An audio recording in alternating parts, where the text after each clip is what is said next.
This is live. We're rolling. This is it. Okay, this is it. Well, What's your question, Ryan? What's your question? This is not even a question.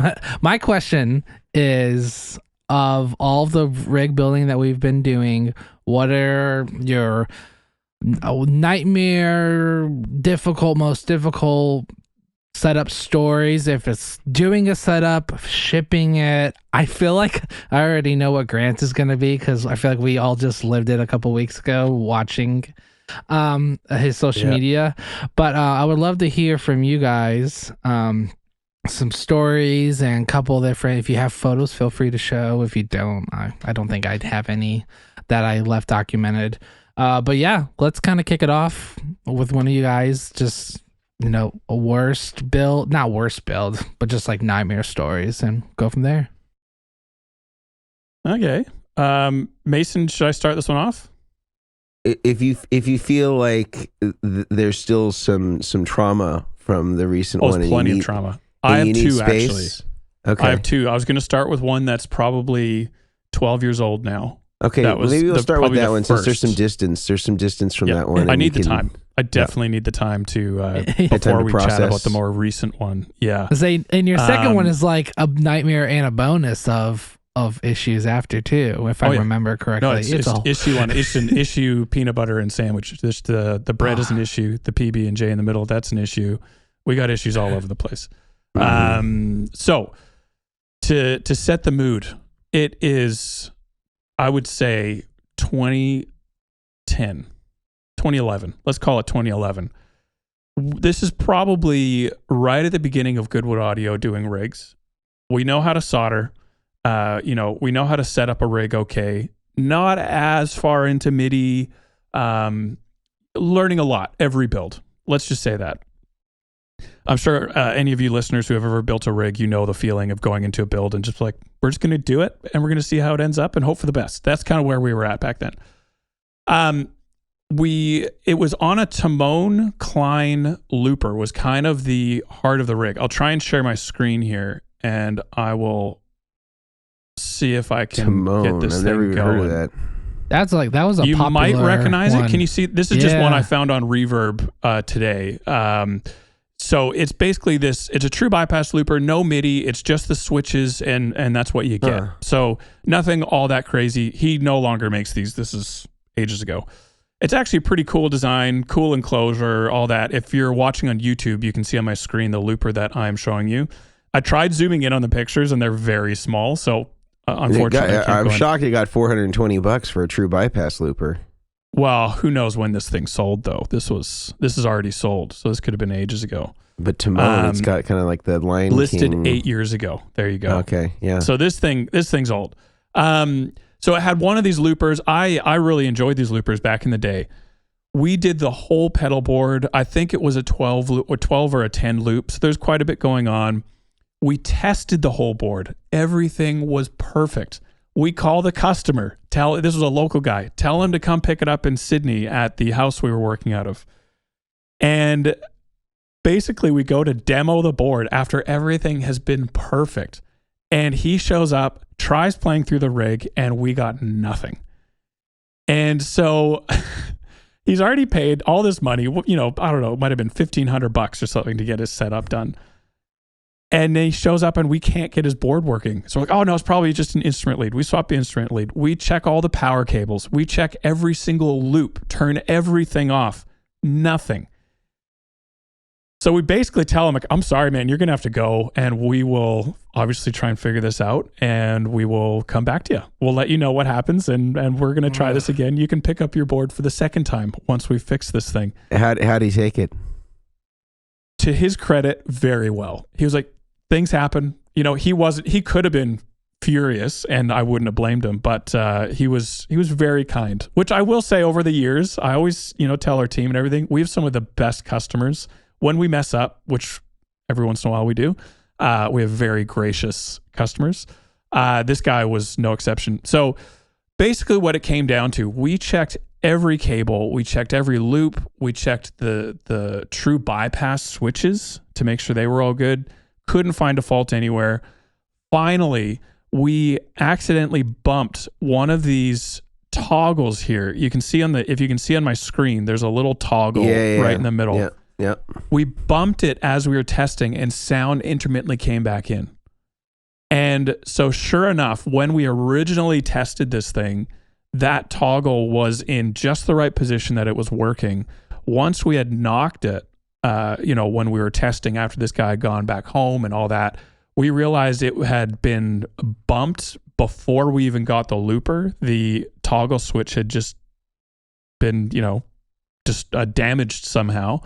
So as soon as we replaced that toggle, which I think from memory was for a volume loop, like a volume send and return, which we weren't using, as soon as we replaced that toggle, the whole rig just worked perfectly and everything was great. So I don't know exactly the lesson to be learned there other than test everything, every piece of gear, which I know, Mason, you talked about in previous podcasts. But to have a customer come and pick up a rig and it not work is one of the worst feelings I've ever had as far as Goodwood audio related failures. But now I know. Check the toggle. That's my story. So, and it looked like from the photos that you sent, it looked like the enclosure was riveted. So did you have to like drill out the rivets to fix the switch? Yeah, so you can see on the screen, everything is riveted in there. Which, to be honest, when you're used to drilling out a 3.5 mil rivet, like it's really easy, it's really quick, but it's you have to have the replacement rivets, the rivet gun, you have to have all that stuff to be able to get it all back together. And there's rivets along the side from memory as well. So you have to take out probably 12-ish rivets to get the whole thing apart. Yeah. So it's great because there's no screws that are ever going to come loose. But if you ever need to get inside that thing, it's the Loop Master is like the same way. I've had to repair some of those in the past, and when I had repaired my first one, I didn't have an air compressor rivet guns. I just had like the manual like hand crank one, and so it's like 10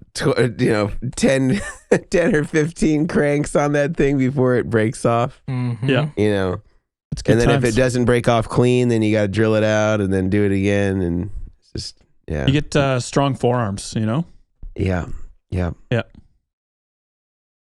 So that's story number one. I'm sure I could come up with probably 5 to 10 stories over the last, 12 years or so. But that was the first one that came to mind when you guys were chatting about nightmare pedal boards.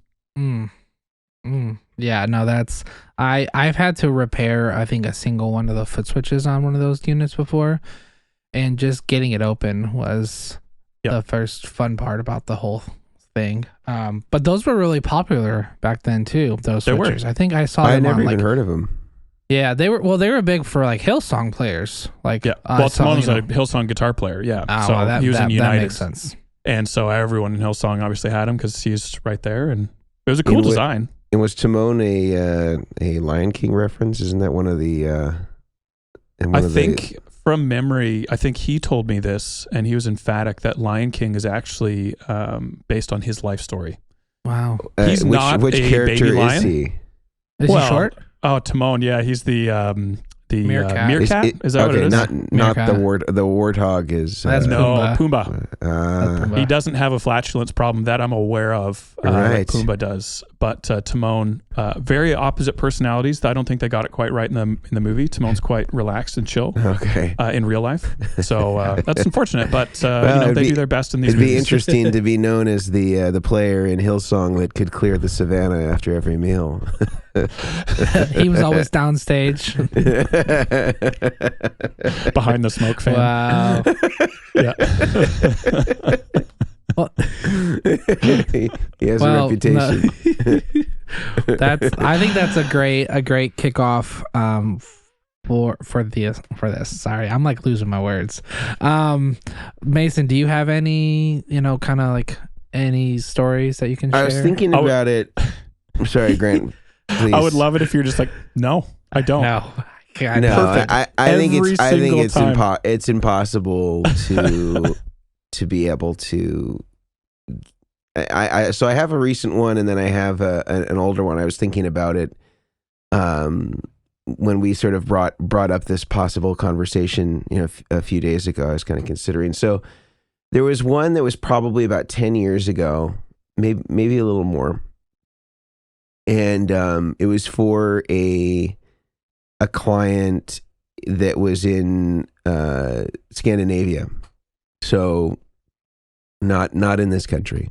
If for those of you who are unaware, in any case, he had sort of commissioned me to make a board that was similar to something that I had made for another artist that he was a fan of.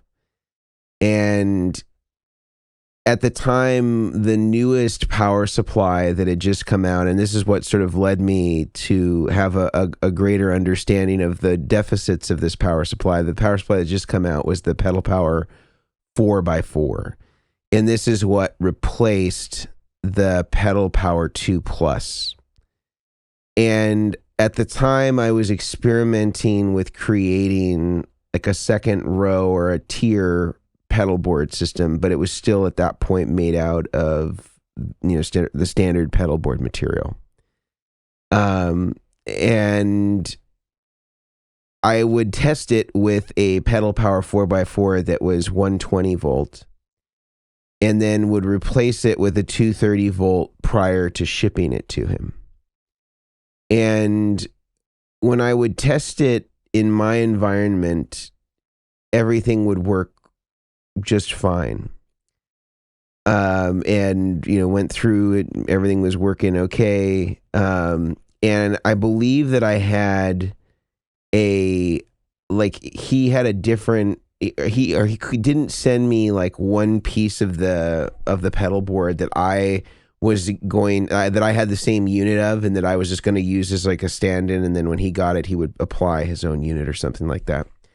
But when I was testing it, I kind of kept the pedal off the board because there was enough lead length for me to do that. What I realized was the problem when he got it, he was getting all this noise, is that the Pedal Power 4x4 was dissimilar from the chassis design of the Pedal Power 2 Plus, which is made out of steel. Pedal Power 4x4 is made out of aluminum. And although I had done this before on other pedal boards where I had maybe put stuff above the power supply, or had put a riser and then had something above the power supply, even though it's a linear power supply, it had shielding from the steel chassis. And the 4x4, because it had so much more power, they didn't use steel. They used aluminum because it would generate more heat, and they could use the enclosure as a heat sink, and they could fit more into the unit by doing that and not going with steel and having separate heat sinks on the board. And that ended up creating a field hum. And when I was testing the board and putting sort of this delay reverb pedal kind of separately, like off the board, it wasn't in the magnetic field anymore. But when he would go to assemble it back together, it would have the field hum because it would be directly on top of where the transformer was in the Pedal Power 4x4. And I remember him sending it back from, you know, from Scandinavia, and it was, you know, like hugely expensive to do that. And like getting it back and doing the test and be like, man, this thing is, I don't know what to say. Like it's totally testing great here. There's no issues. And I think in the moment,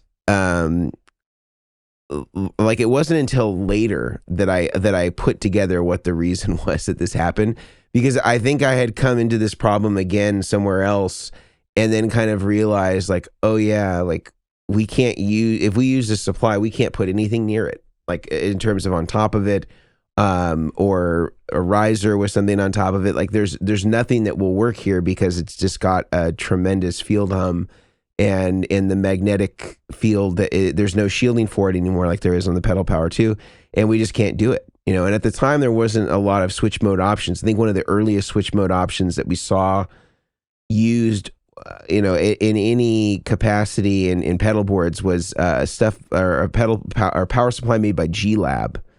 That was a Polish company, and they had a really interesting take that they did where they basically took like an existing switch mode like computer power supply and like housed it into a metal housing, and sort of did similarly to sort of what Gig Rig does, where they had like it looks like a computer power supply that I think is called the generator. And then it goes into all these separate isolation, like 9-volt. It's a similar thing, except it was all housed in a metal housing, but those components were basically like they took a separate computer charger and they rebranded it and they put it inside of this thing. And I didn't know if they did it because that was like an easy workaround for like underwriters lab certifications, and that they took a supply that already had the certification and then they added these outlets to it that were isolated that somehow didn't violate that. I don't know, but it was actually a really good supply. And on the heels of us going back and forth and me doing this, I still couldn't replicate what he was hearing.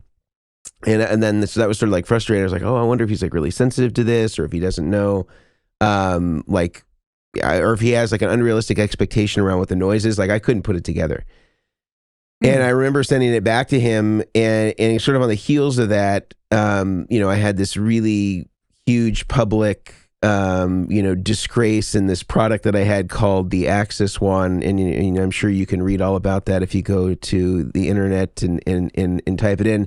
And so that created sort of a space where like, he didn't trust that I would be able to fix it. I think he ultimately ended up sending it to Dave Friedman, and Dave Friedman had put that power supply on there, and it like solved the problem. So it was definitely, and I kind of later on figured out like, oh yeah, through another pedal board that I was working on, it had kind of come up again for me, and I was able to hear the issue, and then I was able to diagnose what it was, and I was like, oh yeah, we can't do this anymore. And then that kind of got me kind of considering, like, oh man, maybe we should really be using more of these switch mode power supplies if we're going to build a board in this fashion. But Ulf is his name. If you're out there, I'll build you a free pedal board, because that one was on me, and I never did figure it out while we were building it. And now it's some reflection and other experiences led me to understand exactly what it was. So in any case, that was one that was a nightmare, and I never did figure it out. It went unresolved, and then because of other mitigating circumstances, I was never able to fix it for him properly as I should have. Jeez. Crazy. And international shipping to boot. Yeah, as well. yeah. I think it was like 2 back and forths. So it was probably over $1,000 in shipping. That is crazy. Yeah. We used to ship pedal boards when we were just working in Sydney. Most of our customers were still American or from the UK or something, and that was our normal, was just receiving international pedal boards, and shipping was an extra cost. And I still can't believe that people paid for that. I mean, now there's a lot more pedal board builders, obviously, and so you don't need to do that. But still thinking back on that, yeah, people would spend $400 or $500 just to get their board back to them, Australian. So they would spend $400 Australian to get the board from Australia back to America. Like, man, that's just it's such a huge cost. And I can't imagine having to do that 2 more times on top of that just to fix the issue, or just to not fix the issue. In this case, like, what a nightmare problem when you can't replicate it. And I think that's the thing a lot of people don't understand is like, I've got this problem with my pedal, I've got this problem with my board, whatever it is. If it can't be replicated, a lot of the times it just can't be fixed. Like, you have to be able to replicate it to trace the problem. And I think there's sometimes this notion in their head, and maybe probably the same with me with other areas I don't understand as well as boards, maybe a computer or some other piece of tech. It's like, just fix it. It's like, no, but we need to find the problem first, and then we can fix it. And that's why I think intermittent problems, ones that come in for a second and then you can't find them again, and then they'll come back at the worst possible moment. They are the trickiest problems to find and to fix. And so I think I feel for you, man. Even though it was 10 plus years ago, what a painful issue to have. Yeah, I think it's one of those things where when new products come out, and as rig builders, you're sort of learning what their limitations are. Sometimes things like this will come up. Now, it's hard to say whether a more experienced builder who, these were new to everybody. So I don't know that, Voodoo Lab, of course, what was the epitome of power supplies, and I think is still one of the major players, especially as it comes to, kind of standardizing pedal board power supplies. But I think that came to be known, within a few years that they came out, that those had some limitations. The Mondo, the Pedal Power Digital, the Pedal Power 4x4, they do have issues with this magnetic field thing and no shielding. And I think it took some time for people. Yeah, digital is as well. Same Good issue. They're all aluminum. And they were kind of the last of the major power supply companies to adopt a switch mode power supply. So the Pedal Power 3 and 3 Plus, and then their extension supplies, the X4, the X8, those are all switch mode and wouldn't have this issue. But there's kind of this transition period between the Pedal Power 2, 2 Plus, and then until the Pedal Power 3, where they release several higher current, higher voltage, variable voltage, larger power supplies, and those all can have this issue if they're not used correctly. But before we continue to hear Brian's story, I want to break for a moment and pass it over to Grant, who's going to tell us about some of the sponsors that make this podcast possible. So first one I want to tell you guys about, one of my favorites. Brian is there right now, waiting in line to get into the store, probably for some new release or something. I'm not sure. What a convenient way to now be able to do the podcast while you wait, Brian. This is the Guitar Sanctuary. So I know we talk about the Guitar Sanctuary every week. You really can't stop us from talking about the Guitar Sanctuary because they have some of the best gear around. The vast majority, if not all of the gear that we talk about on this podcast can be found at the Guitar Sanctuary. And the best thing about it, if you're a fan of Chairmen of the boards and you're a fan of the Guitar Sanctuary, you can buy some gear there and then get the Chairman, soon to be Brian Omilion, to set up your new board with that gear you just bought at theguitarsanctuary.com. So check them out for any of your gearing needs, and I think you'll be glad you did. The other one I want to tell you guys about is monocreators.com. They do a wide range of products. Some of our favorites here on the show, though, they're angled, lightweight pedal board with tons of room underneath for extra pedals and things you don't need to hit while you're playing your board. Comes with soft bags that actually protect your gear. And then they do another range of soft bags around, guitars and basses, acoustics, all sorts of different formats that you guys can choose from to hold cables, obviously your guitars and all that type of stuff. Favorite soft bags around. And lastly, their backpacks are incredible. I love these backpacks. I know Brian has the whole lineup himself for camera gear, for cables, for quads, guitar accessories, everything. All sorts of things. Yeah, they got it all. So check out monocreators.com. Use the code. Yes, there is a code. Chairmen, CHAIRMEN, for 10% off your order at monocreators.com. Back to you guys. All right, Brian, I want to hear your horror story, your nightmare pedalboard story. I do want to add on real quick to the Guitar Sanctuary sponsor that you just talked about. Obviously that I'm here.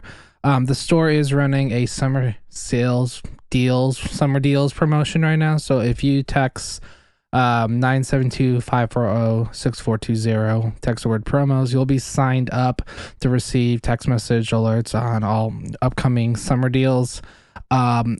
It might include some KTRs. I'm just saying, not sure. So if you want a Klon KTR, sign up. That's all I'm going to say. And just wait for the text. I know what the first one coming up is, so I would definitely sign up. But I guess we could put that number down in the video description and the comments. I think, do you know what KTR actually stands for? Klon the reissue. I thought it was King of the Road. I mean, it could be. It could be. Yeah. we get them occasionally in. So if you're interested in one, sign up. We'll have the phone number below and text promos. It's just something we're going to be doing this summer. So take advantage of the cool deals. Yeah, it's super cool. I already know some of the deals. Were you telling us about that promo just so you could delay talking about your nightmare pedalboard? Is that the thought there? You just really don't want to go there? Too painful? No. I just would love some extra room in the back here. And perfect. We got a ton of gear back here. No, so my the thing about nightmare stories, and that's the thing that everyone kind of thinks like, oh, well, you guys do this all the time. You do everything perfect every single time. This just doesn't happen. So that's what I like about these stories is like, it just shows that no matter how long we've been doing this, 1 year, 10 years, 20 years, whatever, like we always run into some of the most random issues. So this one is probably the first board that I started doing not for friends. So I charged this person an adequate like amount. It was nothing what my rate, like my hourly rate is now. It was just like something that I like had to like somehow make money off of it. And I built it for him, boxed it up, everything worked. Okay. Built it, tested it, everything worked great. I built it in my apartment and I shipped it off to him. But I did a couple things that I didn't do. I didn't saran wrap the board. I always saran wrap the board when I send it off, just so everything stays compressed. Even dual lock and stuff will pop off sometimes. Were you using like kitchen saran wrap? Yes, I was going to our Kroger and getting like Reynolds saran wrap. Yeah, something, some kind of. Now we got industrial stuff here, but I had never just like some kind of foil, saran. though. Never aluminum foil. I just can't go in the microwave. And I figured they weren't dealing with aliens or anything, so we didn't really need the aluminum foil. But I didn't saran wrap it, and I didn't insure the board. Oh no! Enough. So being newly married too at the time, and having a newborn, like anything extra because having to pay for anything extra was just a huge pain. He got it. The shipper, who I no longer ship with, damaged it severely, from like power stuff being basically as if you went through TSA and they just ripped everything off. This is what it looked like. And I was using, I think, hook and loop at the time.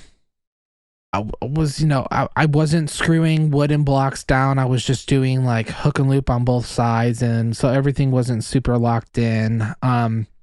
He got it. And it was definitely one of those all in caps emails I got from the gentleman that was like, what the heck? And I'm like, I literally haven't heard from you for over a week since you got the board. Oh, I'm just now opening it and all these issues. And I was just like, what is going on? And we come to find out that everything had shifted. The switcher had popped off, the connections. And I was using like the Switchcraft big pancake plugs and the 380 short plugs at the time. The 228s or the 228s, yeah, the 228s and the 380s, yeah. But I wasn't 228s are really hard because there's no ground tabs. You have to like solder it to nightmare. Yeah. Oh, and that was one of my big issues. So do you know how? So I got an old board from a legacy builder, and you know how he dealt with it? Did he flip it under? Yeah, he just left the shield, and he just pushed the shield against the cable. Solderless cable on the ground. Yeah, on half of it, 50%. The return path is. I always ended up. This is a total aside, but I always ended up because when I first did it, I would try and solder it down with the like the twisted ground, and I would try and solder it and then make it adhere to the body at the same time, and it starts overheating your cable and you get issues. So I would just pre-tin the body, and then you get the solder to adhere, and then I drop in the ground tab or the ground wire, into the solder. And that seemed to work, but man, those things are an oversight in manufacturing, I would say, as far as that plug goes. Yeah. It just happened to be one of those builds that, because I was so new and I did it for my friends, the couple friends I did it for were like, great, yeah, I have a board that's working, and didn't really give me like, oh, you should be this, you should do that. So it was definitely like a trial by fire in a way in which the guy got it. I think I used instrument cable for a lot of the patch cables just because. Can you tell us what the all caps said? I'm thinking he didn't say heck. I'm thinking he used a different 4-letter word. There's a lot of words where there's a lot of asterisks blanking out the rest of the words. He was a business guy too. So like he was like, I own a company, this and that, and I would never. And I'm just like, I'm just letting you know, I would never ship it out that way. He literally thought I shipped it out that way, and I was like, that's just not like I would never do that. And I had worked for that same company that shipped the board, which I obviously quit that company because of how horrible they handled the package.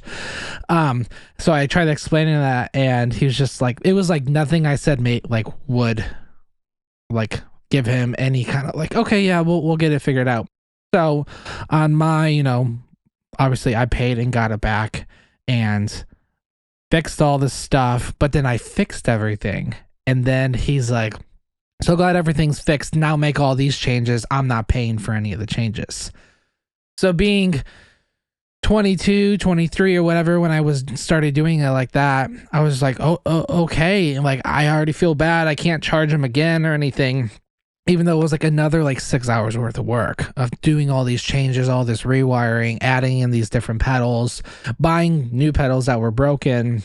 It was a whole, brutal. It was a whole mess. I think I ended up like the money I made, I ended up spending all that money on redoing the board, getting new parts and new material, because even the board was cracked.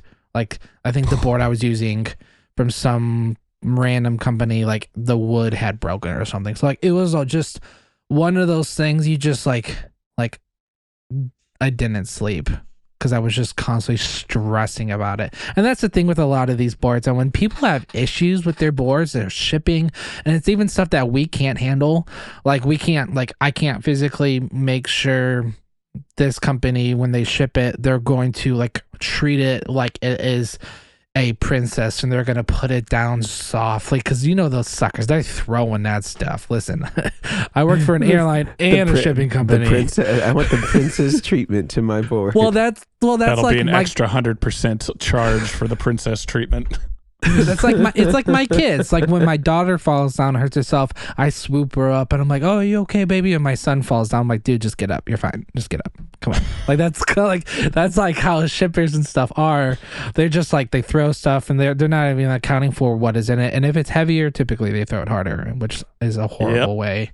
It's the worst. Even if you put fragile on it, they see fragile or fragile, however you want to say, because it's Italian. Fragile. Then they just, they're like, I'm gonna throw it. Well, let's play Olympics of who can toss the box further.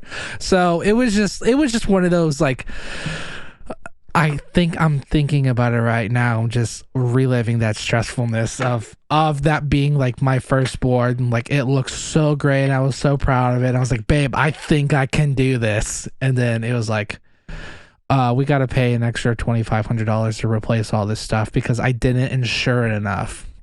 Like, I didn't insure it enough because I wanted to. He only could ship. He could only pay $100 for shipping, but to insure it fully, it was like $150, and he would not go above it. And I was like, well, I'm not going to pay the difference at the time or anything like that. So yeah, whenever you ship pedals, please insure it for the amount in which you have inside the box. Replacement value. Even if you including your work. It can be very difficult to. I mean, it can be a process. It can be a process. This is a good segue into my my second pedal board issue. You guys are hitting multiple nails on the head. I'm ready. Got the hammer. Okay.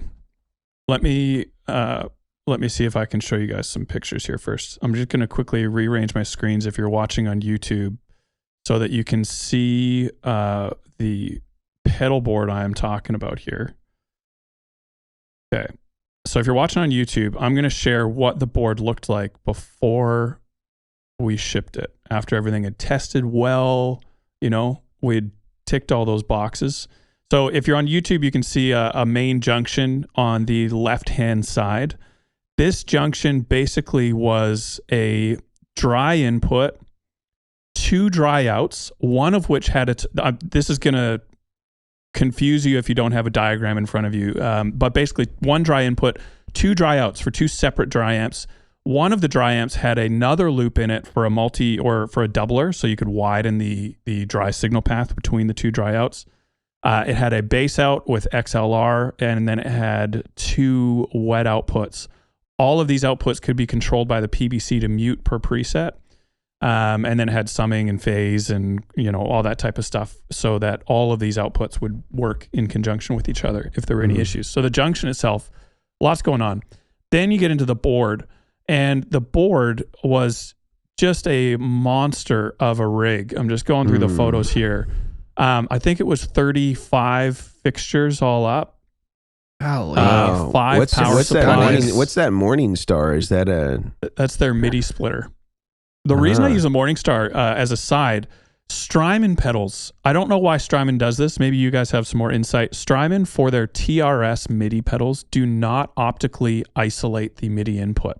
I see. So if you daisy chain them with something like a disaster area MIDI box, which has 4 TRS outputs, disaster area optically isolates their 5-pin input, but not the individual TRS outputs. Interesting. And so you can get ground loops in your MIDI chain. But the Morningstar, they isolate every output. So does Conduit. So does a few other ones as well, a few of the other main ones. But Morningstar is the most outputs in the smallest form factor for the best price. Are those 1/4-inch outputs or 1/8-inch?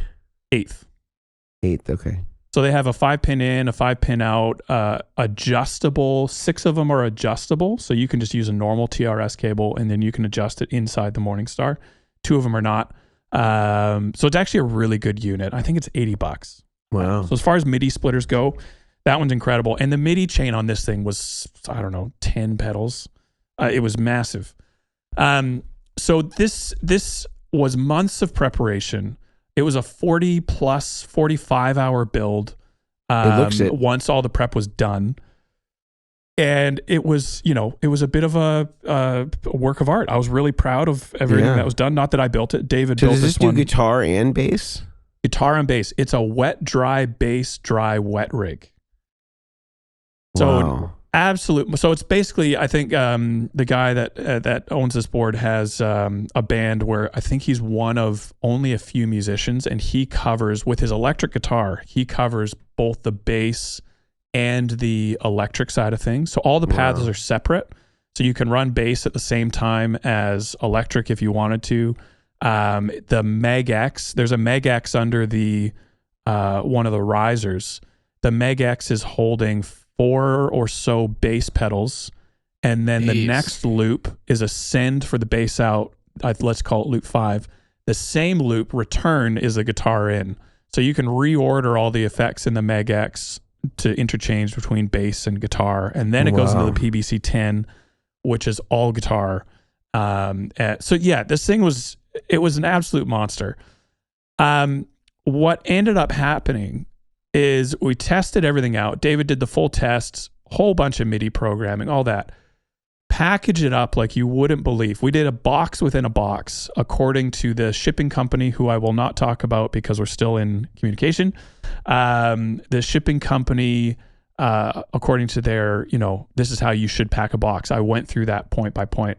So big cardboard box, an inch of foam, flight case. Inside the flight case was the pedal board. This thing, as I'm sure you guys can all assume what is coming next, showed up unbelievably damaged to the point of the rig didn't work. Only a couple of the signal paths could actually even get a signal through them. The tube inside of the bass revolt, which is a 2 notes bass amp cab sim, that thing had popped out of its socket inside the pedal. The pedalboard flight case had a hole through it. It was cracked. What else was going on? And the thing that got me with all of this is the shipping company said that the cardboard box had been used once before, so that the insurance I put on it was void. This was after about 2 months of talking to them. We insured this for replacement value, Brian. So this was back in February of this year. I'm still talking to the shipping company trying to get the insurance sorted. Like, it's been an absolute nightmare. I put in 20 hours with the shipping company alone just on claim details, trying to get this thing sorted. So in the meantime, and the best part of the story, there's that cardboard box thing. which was then an inch of foam. Do you then a have any flight photos case. of this? I do somewhere, but not. Maybe I'll send them to you for anyone on YouTube. Maybe we can edit them in or something. I'll send you a couple photos. But the thing that killed me is that this shipping company, mid-transit, unpacked our board, took it out of the flight case, flipped it upside down, repacked it in the flight case, removed a bunch of foam, put it back in the box, and continued the shipment. And so now this pedal board for half of the shipment is upside down, and there's no support because the whole flight case was built with the tiered system in mind. So support, all the foam is in the right place when the pedal board is in the case the right way up. And so now they've flipped it upside down and there's no support. So pedals popped off and we're just rattling around, bashing into each other for the rest of the shipment with no protective foam on the outside of the case. And so I tell them, I tell the shipping company, you're not responding to my claim that you guys unpacked my board, flipped it upside down, and continued on the shipment. They don't even acknowledge me when I put that in an email or talk to them on the phone. They just talk about the cardboard box on the outside that had been slightly used before. So that has been unbelievably frustrating for me, let alone the customer who has just spent thousands of dollars in gear, the setup, all that, and now has had to cancel tours because he doesn't have this centerpiece of his touring rig. So the last half of the story is basically customers fed up and waiting. And basically, and he was, I have to say to his credit, again, best customers in the world, has been so patient and obviously very frustrated at the shipping company, but with me been extremely patient and just stand-up guy. So then he's like, I can't miss any more tours. Let's build another rig and we'll add it to the claim if we need to. And so I went down to Washington, rebuilt the rig in what I thought I could do. I thought I could do a 2-day turnaround for a slightly simplified board. Still big board, but I thought I could do it. And on night one, I started getting chills. This is down in Washington, so it's not in my own home. It's at one of our guys that works for us in his basement. I just figured I could do it there. I started getting chills on night one. Just feel like absolute garbage. Turns out I realized halfway through I got COVID, but I have to get this board done because if I can't get the board done, then he misses his next tour, which I told him I'd have it ready for. So extended from 2 days to 4 days while having COVID and feeling like absolute trash. Finally get the board done, ship it out to him, and then he was able to go on and go from there and start playing some shows. But this has probably been, I would say, one of the most stressful, as far as the setup goes, the stressful few months in 12 years of doing rig building and doing Goodwood audio, mainly just because of the shipping company being so ridiculous. And that's even with the full insurance. So even, we ship all of our boards with full replacement value. That does not mean you're going to get a claim back. It's your best shot at getting a claim and getting paid back, but it's by no means a guarantee. I think I've had to do 2 big claims in my career. Every time, 2 different shipping companies as well. Every time the shipping company does every little tiny thing they can to weasel out of it, even when it's blatantly obvious. And Brian, like you said, it looks like the damage that was received on both of these claims I've done in the past, it looks like they were on the back of the truck, pedal board over their head, and dropped it on the ground, like from 8 feet off the ground type thing. The damage is catastrophic. So that's my long-winded story. That's crazy. That's crazy. I mean, I think it's a real bummer, and this is unfortunately just a common story that a lot of people have. I know that there are some people that I've worked with before that that are touring pros or famous musicians on their own, and they actually insure through a third party, and so that they don't even have to deal with. They're like, yeah, you don't need to insure it. I have a third party sort of insurance for this. So they've probably just dealt with it and they're just like, yeah, it's not even worth it to try to duke it out with FedEx or UPS or whoever it is. I do have a story for you that will make you feel better, a win for Tone. But before I do, I want to talk to you about a couple of sponsors that make the podcast possible every single week. And one of which are our friends over at the Sweetwater Gear Exchange. And I have something exciting just to prove that I'm actually a frequent and regular user of the Gear Exchange. You can check out right now. I'm selling some pedals on the Sweetwater Gear Exchange. I have a Dimension C, an Old Blood Noise Endeavor signal blender, a stereo chorus flanger pitch shifter from TC Electronics, which I've modified to 18 volts, so no AC power supply, Boss OD1, Marshall Governor, Chicago Iron, Octavia. I've been having some really great success utilizing their service for the Sweetwater Gear Exchange. I absolutely love it. And I can't recommend. Oh, and here's Oakley. Here's Zeke. Everybody's here. The whole family. The whole family's here. The whole fam. Yeah. So I'm a huge fan of the Sweetwater Gear Exchange. I cannot recommend it more highly.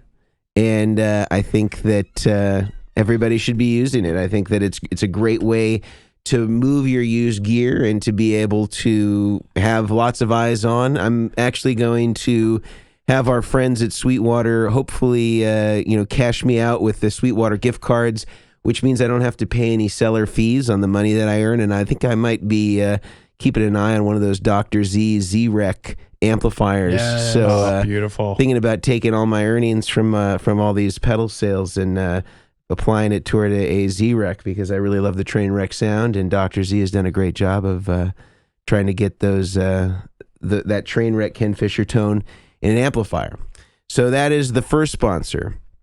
The second sponsor, if I can remove myself from screen share, let's see if I can do it.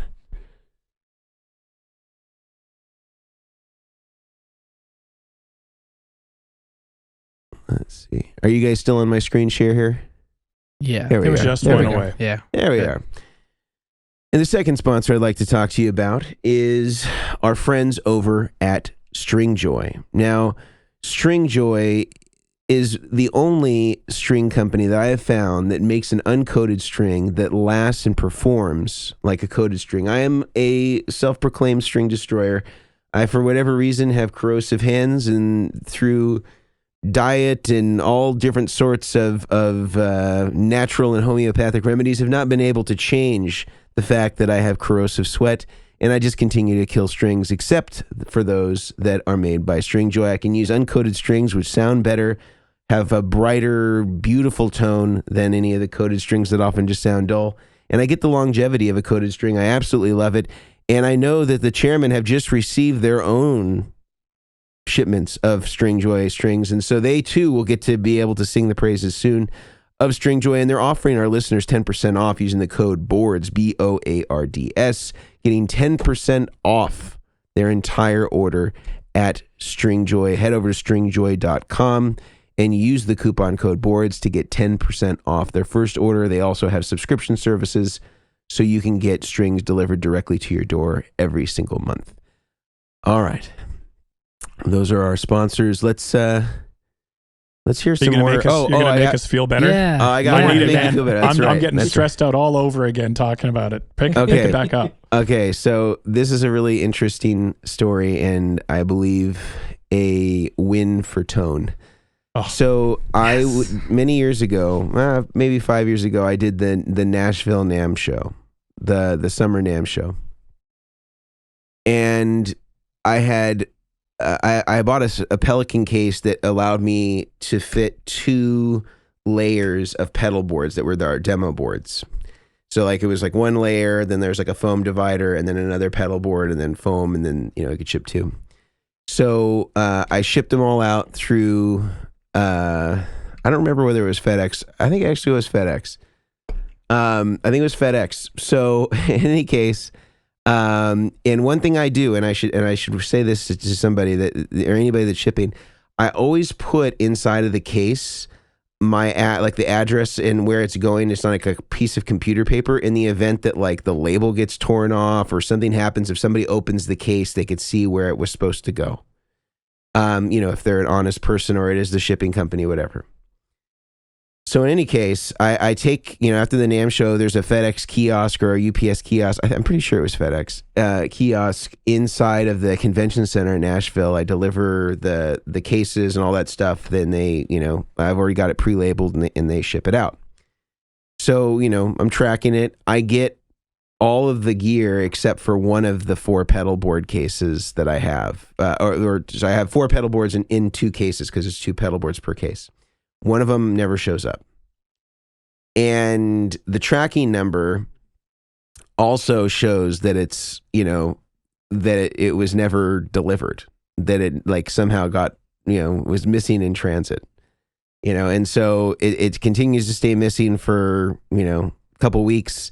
I contact them and, they're like, oh, this is so weird. We don't know why. Like all the other stuff from that tracking number got delivered, and they ended up paying out the full replacement value for the 2 pedal boards because there just wasn't a leg to stand on and there was evidence. Here's the crazy thing.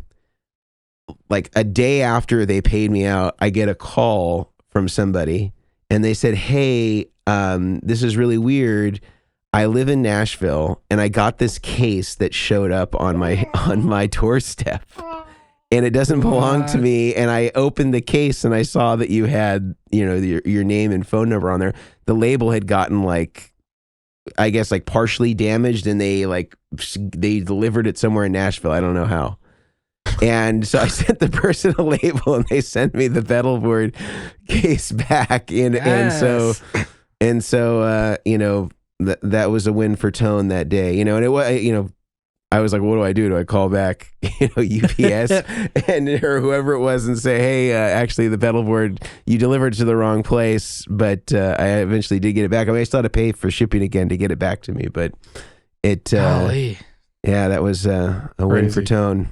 The real question is did you pay to ship the board back to you with FedEx? No, I didn't. I know I can't remember whether it was FedEx or it was UPS. It was one of them, but yeah, I just remember they sent me like a check for the whatever the amount was. That's nice. So there was one win there, but yeah, I'm trying to think if there's any other. Grant gave his second one. I have one other one recently that was actually a frustrating one. We ended up getting to the bottom of it, but I had built a rig for a friend of mine that works in the industry, and the way that we would do the way that we would test the board, and the way that I do it now is when I'm building a board, I build so few, it's not so much of an issue. I'll usually wire the input and output of the board first when I'm wiring audio. So then that way, as I wire each successive loop, like especially if it's in a switcher, I can just test every loop as I assemble it. So after I wire in loop 1, I have the input and output already wired in, and then I can engage that loop on and off and test that that's working. But what I do as a reference point is I record the guitar first on its own into the amplifier. And then I use that as the reference point that I go back to for like noise and fidelity of signal and bypass, which is a really great way to really be strategic as to how much tone is being lost, or if there are particular pedals that are real tone suckers. And so anyway, we were doing this, we I wired it up. We were doing this thing. We were doing this as we went. All right, Oakley. And, got the board sounding great. He came and picked it up. And then in his studio, he was getting all this noise, that was not showing up. I know, it's just frustrating, right? So, he brings it back and he lives far away. He lives in Corona, which is like, near where Fender is. So he's having to drive a long way to get this board to me, right? So he decides, okay, I'm going to drive this thing back. We're going to retest everything. We're going to do it. All right. He comes back and we end up tracing. And we're spending hours going through every single piece, re-recording it, really being, diligent about like testing every piece, recording it, listening back to it. it turns out that there was this custom mixer made by a company that sells kind of cheap, buffers and true bypass loopers on Reverb. Don't hit yourself in the head. That makes a summing device where it takes he liked to run his whammy where he would take the dry out and the wet out. He would sum them into one. And this mixer would oscillate in certain conditions. No. Like after it had, something about it was unstable, it would oscillate like crazy in certain conditions after it had been on for a little while. And it would start to create this really crazy, like, yeah, no, it was crazy, Oakley. This really crazy sound that would start to like buzz really badly. So we fixed that. He gets it back. He's still having this issue. No. And I was like, man, he's gonna come back. Turns out that he had installed these LED lights in his studio, and the LED lights would create an oscillation through the pedal board. It would create this issue. So when he turned off the LEDs, then it all started work. Everything sounded like normal, but these like kind of like, these LED kits that people will use to install in their studios, like a lot of them will create like a really gnarly, like oscillation sound that can bleed into other stuff, especially if you don't have great power or it's all in the same power. It was brutal. So I'm glad that we did get to the bottom of it, but it was like one of those where you're pulling your hair out, you're trying to figure it out. Yeah. And well, like, you go, Brian, you go. No, I was just going to say that I have two instances. One of them that I'll talk about. Another one I'll briefly talk about. That's the same thing as like some of these like builds, I've had to start asking like, okay, where are you getting the noise from? It's like, oh, it's in my studio, or, oh, it's at my church, or it's at this venue. And like each location, I have my own set of like troubleshooting questions. Like I ask, like, I tell them, please don't be offended when I ask you these questions. These are purely my troubleshooting questions. Is the guitar plugged in? Is this done like this? And they're like, yes, of course it's plugged in. I'm like, I know you're not an idiot. I know that. I just need to go down A through Z of all the steps to do so we can figure out what the heck is going on. And it's always like that kind of stuff right there that you're just like, okay, well, I didn't build your board with LEDs like right above me or anything. Issue sometimes too is phone interference can sometimes be an issue. Like some people's houses and service is just really bizarre. And like I've had a situation where guys like, whenever I turn on this pedal, it makes this crazy noise. And I was like, what happens if you put your phone on airplane mode? Or they like leave their phone right next to their pedal board or something like that. Yeah. And like that's a nightmare for, if you put a phone on top of a tube amp, you'll also sometimes have that issue. Exactly. You get that, that ticking especially noise. if it's like transmitting data or receiving or sending data. Yeah. Yep. So Grant, or iPads. You were going to say something, Grant. Yes, iPads. Huge. I was going to say that I think it would actually be cool because there's a few things that come to mind as you guys are chatting, but how it would be cool to chat for the last little section of this episode about what these issues that we've chatted about today has forced you or caused you to change in your process so that the mistake doesn't happen again. And I think one of the interesting things is a lot of these issues are external to the job that was done. They're like environmental factors or obviously a shipping company or whatever, receiving gear that was damaged, but you didn't realize it. That was my first story. So I'd just be curious to do that, but I feel like we should do, talk about our last couple sponsors and then we could get into that to finish up the changes that we've now made and implemented.